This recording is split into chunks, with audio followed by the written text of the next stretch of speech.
Je pátek 30. dubna a to znamená, že svátek slaví kromě Blahoslava také všechny čarodějnice. Tradiční rej odstartoval v mateřské školce v Novém Městě nad Metují.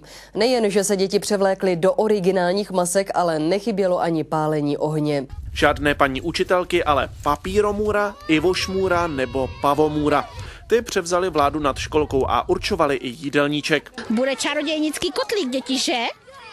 A to bude omáčka šípková a divotvorná rýže. Ty sety mi ušila a ten klobouk s těma brýlema mě koupila babička. Tenhle tom kostýmu jsem chtěla chodit nejradši do školky. Chtěl bys umět čarovat? A koho by si začaroval? Nikoho zlýho. Nejdřív si všichni zatancovali a pak už se zapálil oheň. Tanec nebyl úplně pro všechny. Špatně. Musím si pomáhat pomůckou. Děti ve školce na Františku si užívají nejen o čarodějnicích. Naposledy jsme pálili moranu, měli jsme karneval celoškolkový. Už teď se tady těší, že po čarodějnicích bude vystoupení malých zpěváků. Martin Karlík, RTA, Nové Město nad Metují.